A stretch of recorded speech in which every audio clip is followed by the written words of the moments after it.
Vidyasagar Gurumurthy, Israel അപ്രതീക്ഷിതമായി ഇറാനെ ആക്രമിക്കുകയായിരുന്നു എന്നാണ് പൊതുവിൽ, പ്രത്യേകിച്ച് അറിയാലോ നമ്മുടെ കേരളത്തിൽ ഒക്കെ പറയുന്നത് അങ്ങനെയാണ്. എല്ലാവരും ഇറാൻ്റെ പക്ഷമാണല്ലോ പിടിക്കുന്നത്. മാത്രമല്ല ഒരു ഇരവാദവും ഉന്നയിക്കപ്പെടുകയാണ്.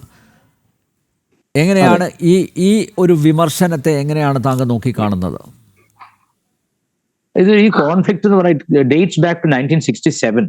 അത്രയും പഴക്കമുള്ളൊരു, അതിൽ ഒരുപക്ഷെ അതിന് മുമ്പ് ഈ തുടങ്ങിയിട്ടുള്ളൊരു ഇതാണ്. ഈ ശരിക്കും പറഞ്ഞാൽ ഇതിന്റെ റൂട്ട് കോസ് ഇരിക്കുന്നത് ഈ ഇറാനെ സംബന്ധിച്ച് അവരുടെ മതഗ്രന്ഥത്തിലാണ്, ഇസ്രായേലിനെ സംബന്ധിച്ച് അവരുടെ സർവൈവൽ ഇൻസ്റ്റിങ്ക്റ്റിലാണ്. വളരെ ശ്രദ്ധിച്ച് മനസ്സിലാക്കേണ്ട വിഷയമാണ്. അതായത് ഒരു ജനത ജീവിക്കാൻ വേണ്ടി പോരാടുകയും മറ്റൊരു ജനത ദൈവത്തിന് വേണ്ടി പോരാടുകയും ചെയ്യുകയാണ്. അപ്പൊ ആ വ്യത്യാസം ഇതിൽ വളരെ വളരെ പ്രകടമാണ്.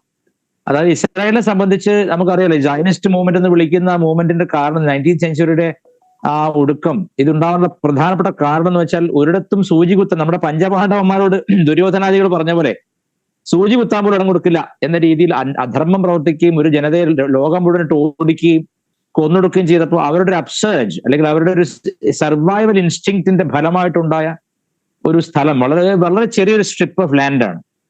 ആ ഒരു പ്രദേശത്തിന്റെ അവരെ സംബന്ധിച്ച് അവർ വളരെ പവിത്രമായി കരുതുന്ന അവരുടെ മതഗ്രന്ഥങ്ങളിലുള്ള അല്ലെ അവരുടെ മതഗ്രന്ഥത്തിലുള്ള പരാമർശമുള്ള സ്ഥലങ്ങൾ. ഇപ്പൊ നമ്മളിപ്പോ എങ്ങനെയാണോ അയോധ്യ രാമജന്മഭൂമിയാണെന്ന് കണ്ട് അല്ലെങ്കിൽ അതിനുവേണ്ടി ശ്രമിക്കുന്നത്, അത്തരം മൂവ്മെന്റ്സിനെ എല്ലാം തന്നെയും ഒരു സയനിസ്റ്റ് മൂവ്മെന്റ് ആയിട്ട് കാണുക, അല്ലെങ്കിൽ ഇതൊരു ഫാഷിസ്റ്റ് മൂവ്മെന്റ് ആണെന്ന് പ്രചരിപ്പിക്കുക എന്നുള്ളത് ഒരു ഇസ്ലാമിക് പൊളിറ്റിക്കൽ അജണ്ടയാണ്. ഇത് വളരെ വ്യക്തമായിട്ട് മനസ്സിലാക്കണം. There are some similarities. അതായത് ഇപ്പൊ രാജ്യത്തിന്റെ ഭദ്രതയെ പറ്റി പറയാ, രാജ്യത്തിന്റെ അഖണ്ഡതയെ പറ്റി പറയാ, രാജ്യം ഭാരത മാതാവാണെന്ന് പറയാ എന്നൊക്കെ പറഞ്ഞാൽ ഇവർക്ക് സഹിക്കില്ല. അതിന് കാരണം അൾട്ടിമേറ്റ്ലി അവരുദ്ദേശിക്കുന്നത് ഇതിനെയും കൂടി എൻഗൾഫ് ചെയ്യാനാണ്, അല്ലെങ്കിൽ ഇതിനെയും കൂടി ഗൾഫ് ചെയ്യാനാണ്, വിഴുങ്ങാനാണ് ശ്രമിക്കുന്നത്. ഇതിനെയും ഒരു ഇസ്ലാമിക രാഷ്ട്രമാക്കാനുള്ള പോസിബിൾ. ഇപ്പൊ ഈ ഇസ്ലാമിനെ സംബന്ധിച്ച് എത്തിപ്പെടുന്ന സ്ഥലങ്ങളെല്ലാം പോസിബിൾ ഇസ്ലാമിക് കൺട്രീസ് ആണ്. അപ്പൊ ഇപ്പൊ ഉള്ള നിലവാരത്തിൽ നിന്നും ആ ബഹുദൈവ ആരാധന നിലനിൽക്കുന്ന ഈ രാജ്യത്തിനെ ഏകദൈവത്തിന്റെ അടിമ രാജ്യമാക്കി പ്രഖ്യാപിക്കാൻ വേണ്ടിയുള്ള ത്വരയാണ് ഈ കാണുന്ന മുഴുവൻ. അത് ഇന്ത്യയിലായിക്കോട്ടെ, യൂറോപ്യൻ രാജ്യങ്ങളിൽ കടന്നുകൂടിയിട്ട് റോഡിന് നടുവിൽ തലകുത്തി നിൽക്കുന്ന ആയിക്കോട്ടെ, what ever kind of drama they are making world over, ഒറ്റ ഉദ്ദേശം അതിനുള്ളൂ, അത് ഇസ്ലാമിക രാജ്യമായും പ്രഖ്യാപിക്കപ്പെടുന്നത് വരെ ചെയ്യുക എന്നുള്ളതാണ്. ഇവിടെ സംഭവം പ്രശ്നം വന്നെന്താ ശരി, അറബ് ഈ ഇൻഫ്ലുവൻസിന്റെ വലിയ കൂട്ടത്തിന് നടുവിൽ ഒരു സ്ട്രിപ്പ് ഓഫ് ലാൻഡ്, അതും വലിയ സ്ഥലമൊന്നുമല്ല, വളരെ ചെറിയൊരു സ്ഥലമാണ് ഇസ്രായേലിന് കൊടുക്കപ്പെട്ടപ്പോൾ, അല്ലെങ്കിൽ ഇസ്രായേൽ ഒക്കുപ്പൈ ചെയ്താണ് അവർ പറയുന്നത്. അതിന് ഏറ്റവും രസം ചില ഈ ഖൊമൈനി പറഞ്ഞ ഒരു കാര്യം എനിക്ക് ഓർമ്മ വരികയാണ്. അതായത് ഈ റുഹുള്ള ഖൊമൈനി പറഞ്ഞത് ഈ 79 അയാൾ പറഞ്ഞൊരു കാര്യം, ഇനി മുതൽ ഈ രാജ്യത്തെ രാജ്യമായിട്ട് പോലും കാണാൻ പാടില്ലെന്നാണ് ഇസ്രായേലിന്. ഇസ്രായേൽ എന്ന് പറഞ്ഞാൽ ഓക്യുപ്പൈഡ് പാലസ്തീനാണ്, ഇസ്രായേൽ എന്നൊരു രാഷ്ട്രമില്ല എന്നുള്ളതാണ് ഇറാന്റെ സങ്കല്പം. അത് ഇതിനോട് തുലനം ചെയ്ത് കാണാൻ സാധിക്കും. ഒരു രാജ്യത്തിന്റെ അകത്തുനിന്ന് കുഴപ്പമുണ്ടാക്കിയിട്ട് ഈ ശത്രുക്കളെ സൃഷ്ടിച്ചിട്ട് പാകിസ്ഥാൻ സൃഷ്ടിക്കപ്പെട്ട ശേഷം ഇസ്ലാം ആവശ്യപ്പെട്ടത് കശ്മീർ ഇന്ത്യൻ ഓക്യുപ്പൈഡ് പാകിസ്ഥാൻ ആണെന്നാണ് ഇപ്പോഴും അതാ പറഞ്ഞുകൊണ്ടിരിക്കുന്നത്. ശരിയല്ലേ? അതെ അതെ. ഇത് ലോകം മുഴുവൻ ഇവരെടുക്കുന്ന തന്ത്രമാണ്. ലോകം മുഴുവൻ എല്ലാ രാജ്യങ്ങളിലെയും ഇതര മതസ്ഥ ഭരിക്കുന്ന അല്ലെങ്കിൽ സെക്യുലർ ഭരണങ്ങളുള്ള എല്ലാ രാജ്യങ്ങളിലും ചെയ്യുന്ന ഒരു അടവാണ്. ഇസ്ലാമിന്റെ ഒരു പൊളിറ്റിക്കൽ അജണ്ടയാണ് എല്ലായിടത്തും ക്ലെയിം ഉന്നയിക്കുക എന്നുള്ളത്. അപ്പൊ ക്ലെയിം ഉന്നയിച്ചു കഴിഞ്ഞപ്പോ നേരത്തെ സലീം അടവറിന്റെ വായി തന്നെ വന്നു UN ഇടപെടട്ടെ. അപ്പൊ എന്താണ് UN എന്നൊരു പൊതുധാരണ നമുക്ക് ഏകദേശം ഇപ്പോൾ ഉണ്ടല്ലോ. How UN is so yielding and positive towards petro dollars എന്ന രീതിയിൽ നമുക്ക് വ്യാഖ്യാനിക്കേണ്ടി വരുന്ന രീതിയിലാണ് ഇസ്രായേലിന്റെയും ഇറാന്റെയും വിഷയങ്ങളിൽ, പലസ്തീൻ വിഷയത്തിലൊക്കെ UN കഴിഞ്ഞ ഏതാനും കാലത്തെ നിലപാടുകൾ. അപ്പൊ സത്യത്തിൽ പറഞ്ഞാൽ ഇവിടെ സർവൈവൽ ഇൻസ്റ്റിങ്ക്റ്റോട് സർവൈവൽ ഫൈറ്റ് ആണ് ഇസ്രായേൽ നടത്തുന്നത്. ഇപ്പൊ ഇന്ന് നേരത്തെ ഇദ്ദേഹം പറഞ്ഞാൽ അവിടുത്തെ മീഡിയ റിപ്പോർട്ട് ചെയ്തു. ഒരു കാര്യം ഞാൻ പറയാം, ഇസ്രായേൽ അതിന്റെ ബലത്തിന്റെ വളരെ വളരെ ചെറിയൊരു ശതമാനം മാത്രമാണ് കാൽക്കുലേറ്റഡ് സ്ട്രൈക്സ് ആണ് ചെയ്യുന്നത്. വളരെ ചെറിയൊരു ബലം, അതിന്റെ 100% ആണെങ്കിൽ അതിന്റെ 0.5% പോലും ഉപയോഗിക്കാത്ത ഒരു കാൽക്കുലേറ്റഡ്, നമ്മളിവിടെ പറഞ്ഞ നമ്മുടെ സർജിക്കൽ സ്ട്രൈക്ക് ആണ് ചെയ്തുകൊണ്ടിരിക്കുന്നത്. ഇപ്പൊ ഇതുവരെയുള്ള ഈ കൊല്ലങ്ങൻ അവന്റെ അഭ്യാസമൊക്കെ ആദ്യം പുറത്തെടുത്ത് കാണിച്ച് പിന്നെ രാജാവിന്റെ കയ്യിലെ അസ്ത്രം കൊണ്ട് ചത്തു എന്ന് പറഞ്ഞ പോലെ ഈ ഇറാൻ എടുക്കുന്ന ഈ അഭ്യാസമൊക്കെ, ലക്ക് ലഗാരിൽ എടുക്കുന്ന അഭ്യാസമൊക്കെ അവർക്ക് തന്നെ വിനയായി വരും. ഇന്നിപ്പോ ഇസ്രായേൽ പറഞ്ഞിരിക്കുകയാണ്, ഞങ്ങൾ സ്ട്രൈക്ക് തുടങ്ങാൻ പോവുകയാണ്, അടുത്ത next level of beef up ചെയ്തിട്ട് ഒന്നുകൂടി സ്ട്രൈക്ക് തുടങ്ങാൻ പോകുന്ന ഇസ്രായേൽ പറഞ്ഞിരിക്കുകയാണ്. അതൊന്നും താങ്ങാനുള്ളൊരു ബലം മോറലിയും ഫിസിക്കലിയും ഈ ഇറാനിനില്ല എന്നുള്ള സത്യമാണ്. ഇപ്പൊ നമ്മൾ ഈ കോൺഫ്ലിക്റ്റിന്റെ പണ്ടേക്ക് പോയി കഴിഞ്ഞാൽ സത്യത്തിൽ ഇതിന്റെ പിന്നിൽ വലിയൊരു ഹ്യൂജ് മണി റാക്കറ്റിംഗ് ഉണ്ട്. അതായത് എന്നും പലസ്തീൻ വിഷയം ആഗോളതലത്തിൽ എല്ലാ രാജ്യങ്ങളിലും പ്ലാൻ ചെയ്തിട്ട് എല്ലാ രാജ്യങ്ങളിലും പിരിവെടുക്കുക എന്നുള്ളൊരു പരിപാടി ഇവർക്കുണ്ട്. ഈ ഖൊമേനി തന്നെ 79 ആ ചെറിയൊരു ബ്രീഫ് വാറിന് ശേഷം പറഞ്ഞത് 67 ആ ബ്രീഫ് വാറിന് ശേഷം ആള് പറഞ്ഞത് ഇസ്രായേലിന് ഒരു രാജ്യമായിട്ട് കാണണ്ട, അതൊരു വെറും ഓക്യുപ്പൈഡ് പലസ്തീനാണ്, some zionist have occupied the land, നമ്മൾ എന്ത് ചെയ്യണം, അതിനെ ഫ്രീ ചെയ്യണം, അതിനു വേണ്ടിയിട്ട് പലസ്തീൻ ജനതയ്ക്ക് ഐക്യദാർഢ്യം പ്രകടിപ്പിച്ചുകൊണ്ട് അവർക്ക് വേണ്ടി ഫണ്ട് റേസ് ചെയ്യണം എന്നാണ് പറഞ്ഞത്. അങ്ങനെ ഇറാന്റെ ഉള്ളിൽ ഫണ്ട് റേസിംഗ് തുടങ്ങിയത് ഖൊമേനിയാണ്. ആ ഫണ്ട് റേസിംഗ് എവിടെയൊക്കെയുണ്ട്? ഇന്ത്യയിലുണ്ടല്ലോ, കേരളത്തിലുണ്ടല്ലോ. നമ്മുടെ മന്ത്രിസഭ, നമ്മുടെ മുഖ്യമന്ത്രി എന്താ പറഞ്ഞത്? ഇസ്രായേൽ ഒരു തെമ്മാടി രാഷ്ട്രമാണ്. ഇസ്രായേൽ എന്ത് തെമ്മാടിത്തരാണ് കാണിച്ചതെന്ന് അദ്ദേഹത്തിന് പറയാൻ പറ്റുമോ? ഇതേ സംബന്ധിച്ചൊരു ചർച്ചയ്ക്ക് അല്ലെങ്കിൽ ഒരു തർക്കത്തിന്, ഒരു സംവാദത്തിന് ഈ കമ്മ്യൂണിസ്റ്റ് മന്ത്രിസഭയിൽ ആരെങ്കിലും വരുമോ? ഇസ്രായേൽ എന്റെ ചോദ്യം അതാണ്. ഏതെങ്കിലും ഈ ഒരു സംവാദം നടക്കുമ്പോൾ ഇപ്പൊ അദ്ദേഹം പറഞ്ഞു ഇസ്രായേൽ തെമ്മാടി രാഷ്ട്രമാണ്. ശരി, ഇസ്രായേൽ ആണോ തെമ്മാടിത്തരം കാണിക്കുന്നത്, അതോ ഇസ്ലാമിക അജണ്ട പേർന്ന പൊളിറ്റിക്കൽ ഇസ്ലാമിന്റെ, ഫണ്ടമെന്റൽ ഇസ്ലാമിന്റെ ശത്രുക്കളായിട്ട് പ്രഖ്യാപിക്കപ്പെട്ട രാജ്യങ്ങൾ എന്നും തലവേദന അനുഭവിക്കും, ഇന്ത്യ അടക്കം? നോക്കൂ, situation is similar. Pakistan, Bangladesh രണ്ടും കൂടി നമ്മുടെ രാജ്യത്ത് കാണിച്ചു കൂട്ടിയിട്ടുള്ള എല്ലാ തെമ്മാടിത്തരങ്ങളും, ഇൻഫിൽട്രേഷനും, ബോംബിങ്ങും, നിരപരാധികളെ കൊല്ലലും. ഞാൻ ചോദിക്കട്ടെ, മുംബൈയിൽ ട്രെയിനിൽ യാത്ര ചെയ്തുകൊണ്ടിരിക്കുമ്പോൾ 7 കുക്കറുകളിൽ ബോംബ് പ്ലാൻ ചെയ്തത് ആരാണ്? ഇസ്രായേലാണോ? അല്ല. ഇസ്ലാം എവിടെ എത്തിപ്പെട്ടാലും അവിടെ ആ ഭൂരിപക്ഷ ജനതയോട്, അല്ലെങ്കിൽ തങ്ങളുടെ അല്ലാത്തൊരു ജനതയോട് അവർ ഭരണത്തിലെത്തുന്നതിനെ എല്ലാ കാലത്തും എതിർത്തിട്ടുണ്ട്. അത് ഇന്ത്യയിൽ വളരെ സോഫ്റ്റ് വേർഷനാണ് അതിന്റെ നടന്നത്. ഇന്ത്യയിൽ ഏറ്റവും ഡേഞ്ചറസ് ഇത് ഗുരുമൂർത്തി, ഇത് 2 രാജ്യങ്ങൾ തമ്മിലുള്ള യുദ്ധമാണ്. ചർച്ച ഉണ്ടെങ്കിലേ ഞാനുള്ളൂ. നിങ്ങൾ മതത്തിന്റെ പാകിസ്ഥാൻ രാജ്യം പറയട്ടെ സലീം മടവൂർ നേരത്തെ ഞാൻ 2 രാജ്യങ്ങൾ തമ്മിൽ കാണുന്ന യുദ്ധമായിട്ട് ഈ രാജ്യത്തിന്റെ പിന്നിൽ മതമല്ലേ? പറയട്ടെ. മതരാഷ്ട്രമാണ് പാകിസ്ഥാൻ. ഒരു മതത്തിന്റെ വിഷയത്തിന് മറുപടി പറയാൻ അതിന്റെ ആളെ വിളിക്കാം. അല്ല പ്ലീസ് മതരാഷ്ട്രമാണ്, ഇന്ത്യയിലല്ല. 2 മതരാഷ്ട്രങ്ങൾ എന്തോ പറഞ്ഞിട്ട് കാര്യമോ? വേറെ മതവിദ്വേഷം പറഞ്ഞ് തീർച്ചയായോ? ഇല്ല അതല്ല ഇസ്രായേലിനോട് ബേസിക്കലി മതവിദ്വേഷമാണെന്നാണ് ഞാൻ പറഞ്ഞത്. ഇവിടെ ഭരിക്കുന്നതിൽ നമ്മുടെ തലവയിൽ ഉണ്ടാക്കിയ ഭരണഘടന വെച്ചിട്ടല്ല ഈ 3 രാജ്യങ്ങളും ഭരിക്കപ്പെടുന്നത്. ഇത് തലയ്ക്ക് വലിയ കുറെ മതപുസ്തകങ്ങൾ വെച്ചിട്ടാണ് ഭരിക്കുന്നത്. എന്താണ് ഇസ്രായേലിനെതിരെയുള്ള ബേസിക് ഇൻസ്റ്റിങ് എവിടെ നിന്ന് വരുന്നതാണ്? ജൂതന്മാരോടും ക്രിസ്ത്യാനികളോടും സൗഹൃദം അരുത് എന്ന് പറയുന്ന പരമകാരുണികരും ലോകം മുഴുവൻ ഭരിക്കുന്നവരും എല്ലാവരുടെയും സത്താമാണ് ഈ പറയുന്നത്. അത് ഏത് പുസ്തകത്തിലുള്ളതാണ് സലീം മടവൂരെ? ഒരിക്കലും പച്ചക്കള്ളാണ് നിങ്ങൾ പറയുന്നത്. പച്ചക്കള്ളമാണ്. എനിക്ക് മതത്തിന്റെ അടിസ്ഥാനമൊന്നുമില്ല. പക്ഷെ ഈ പറയുന്നതൊക്കെ നിങ്ങൾ വെറുതെ വിദ്വേഷം നിങ്ങളൊരു കാര്യമാണ്. അടിസ്ഥാനപരമായ കാര്യങ്ങൾ പറയൂ. നിങ്ങൾ എന്തിനു വെറുതെ കുറെ ഇങ്ങനെ മതവിദ്വേഷം പറയുന്നവർക്ക്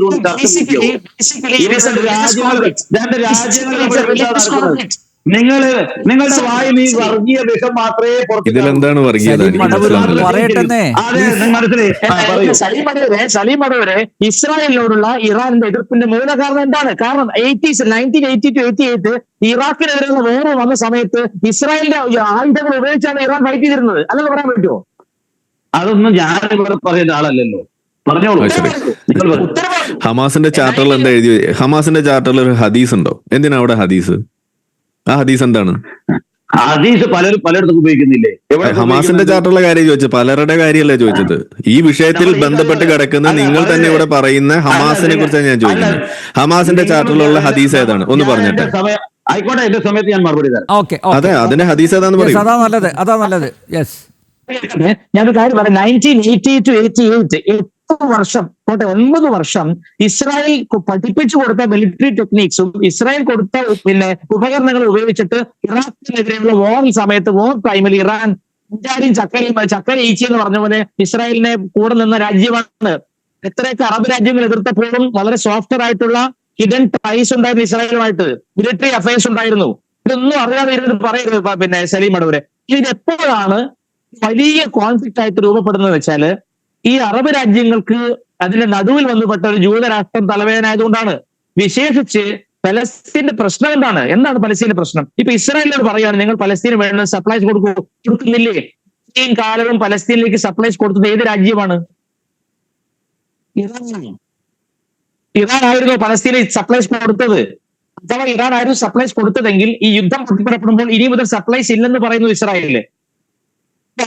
ഇവിടുത്തെ നിങ്ങളെ പോലെയുള്ള മുഖംമൂടി അണിഞ്ഞ മതേതരവാദികൾ, ശരിക്കും നിങ്ങളെ പോലുള്ള മുഖംമൂടി അണിഞ്ഞ മതേതരവാദികൾ പറയുന്നു ഇതാ ഇസ്രായേൽ മനുഷ്യത്വത്തില്ല, ഗാസയിൽ ജനങ്ങൾക്ക് ഭക്ഷണം കൊടുക്കുന്നില്ലാതെ. അപ്പൊ ഇത് ഭക്ഷണം കൊടുത്തിട്ട് ആരാണ്? ഇസ്രായേലല്ലേ?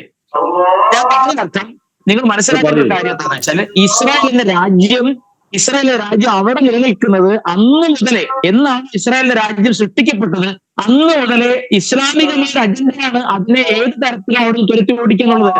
ലോകം മുഴുവൻ തുരത്തി ഓടിക്കപ്പെട്ട ജനത ഒരു സ്ഥലത്ത് സെറ്റിൽ ചെയ്തപ്പോൾ അവരാരെ ആക്രമിച്ചില്ല. 4 ഭൂമിയിൽ എവിടെ പോയി സെറ്റിൽ ചെയ്ത്? ഞാൻ വന്നിട്ട് കുറെ ആളുകൾ അറബികൾ ഭൂമിയായിരുന്നു. എന്താ പറയുന്നത്? നിങ്ങൾ എന്ത് വിവരക്കേടാണ് ഗുരുമൂർത്തി വിവരക്കേട് പറയുന്നത്? നിങ്ങളൊക്കെ പറയുന്നത് ഞാൻ നിങ്ങളുടെ വീട്ടിൽ വന്ന് ഭൂമി കയ്യേറിയല്ലോ. എന്തൊരു അബദ്ധാണ് ഈ പറയുന്നത്? എവിടെയാ കയ്യേറിയത്? എവിടെ കയ്യേറിയത്? എന്താണ് ഈ പറയുന്നത്? എന്താ നിങ്ങൾ കാശ് കൊടുത്ത് വാങ്ങിച്ചതിന് കയ്യേറ്റെന്നല്ല പറയാ. കാശ് കൊടുത്ത് 2, 3, 4, 10, 15 ഇരട്ടി പണം കൊടുത്ത് സ്ഥലം വാങ്ങിക്കുന്നതിന് കയ്യേറ്റെന്നല്ല പറയാ. ഓക്കെ, ഇത് സലീം അടവൂർ, ഇത് സംബന്ധിച്ച് കൃത്യമായിട്ട് നമ്മൾ കാര്യങ്ങൾ പറഞ്ഞ് ഇതിന് മുന്നേ ഇവിടെ തീർത്തല്ല. പിന്നെ ഈ പഴയ സാധനങ്ങൾ ഒന്നും അറിയാത്ത പോലെ എഴുന്നള്ളിക്കണതിന് എവിടെ ആട്ടി ഓടിച്ചു ഒന്ന് പറഞ്ഞാട്ടെ. എവിടെ ആട്ടി ഓടിച്ചു? എവിടെ? ഞാൻ ഒരു സെക്കൻഡ്, ഞാൻ നിങ്ങളെ വെല്ലുവിളിക്കുകയാണ് ഈ വിഷയത്തിൽ ഇതുവരേക്കും ഒരാളും ഇതുവരേക്കും ഈ വിഷയത്തിൽ ഇസ്രായേൽ പലസ്തീൻ വിഷയത്തിൽ ഒരു സംവാദത്തിന് തയ്യാറായിട്ടില്ല. സലീം അടവൂരെങ്കിലും അതിന് തയ്യാറാവണമെന്ന് ഞാൻ പറയാം. ഇടതുപക്ഷക്കാരെ കിട്ടാനില്ല, കോൺഗ്രസുകാരെ കിട്ടാനില്ല, ഇസ്ലാമിക പക്ഷത്തിൽ നിൽക്കുന്നവരെ കിട്ടാനില്ല. നിങ്ങളെങ്കിലും ഒന്ന് തയ്യാറാവൂ. ഇതിലെന്താ വെറുതെ ഉള്ളത്? നിങ്ങൾ പറഞ്ഞ കാശ് കൊടുത്ത് വാങ്ങിച്ചതിന് കയ്യേറ്റെന്ന് വിളിക്കാൻ കഴിയില്ല. അല്ലെങ്കിൽ നിങ്ങൾ തെളിയിക്കൂ. എന്റെ സമയം മാന്യതയില്ലാത്ത സലീം അടവൂർ എന്റെ സമയം പ്ലീസ് പറയട്ടെ. ഗുരുമൂർത്തി, താങ്കളുടെ വാദം പൂർത്തിയാക്കാം പ്ലീസ്. ആരും ഇടപെടാതിരിക്കുക പ്ലീസ്, ദയവേത്. ഈ പലസ്തീൻ പുത്രൻ സമ്മതിക്കണ്ടേ? ഞാൻ ചോദിക്കട്ടെ, എനിക്ക്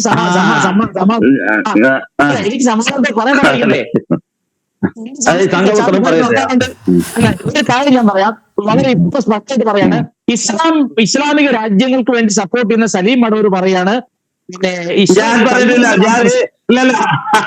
നിങ്ങൾ എന്തെങ്കിലുമൊക്കെ പറഞ്ഞു അങ്ങനെ അധിക്ഷേപിക്കണ്ട. ഞാൻ ഇവിടെ പൊതു കാര്യങ്ങളെ പറയാൻ വന്നിരിക്കുന്നത്. ഞാൻ ഇസ്ലാമിക രാജ്യങ്ങളെ സപ്പോർട്ട് ചെയ്യുന്ന പറഞ്ഞാണ്. എനിക്ക് ഇസ്രായേലിനെ കുറിച്ച് പറയുമ്പോ, പാലസ്തീനെ കുറിച്ച് പറയുമ്പോ അവിടെ മതം വരും. അത് നിങ്ങൾക്ക് വിഷമുണ്ടാക്കിയിട്ട് കാര്യമില്ല.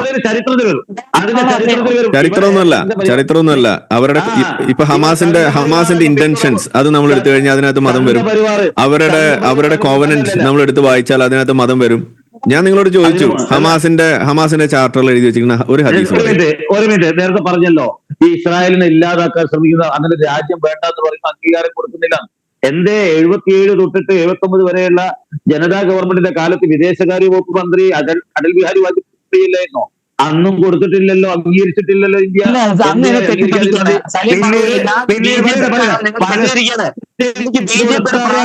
പലസ്തീൻ കൊടുത്താൽ ഇന്ത്യ അംഗീകാരം കൊടുത്തത്. അതുപോലെ പലസ്തീൻ കൊടുത്താലാണ് ഇന്ത്യ അംഗീകാരം കൊടുത്തത്. അടൽ ബിഹാരി വാജ്പേയി പറയാൻ ആളോട് ഇരിക്കുന്നില്ല. ഞാൻ അടൽ ബിഹാരി വാജ്പേയി അഡ്വക്കേറ്റ് അല്ല. പറയൂ.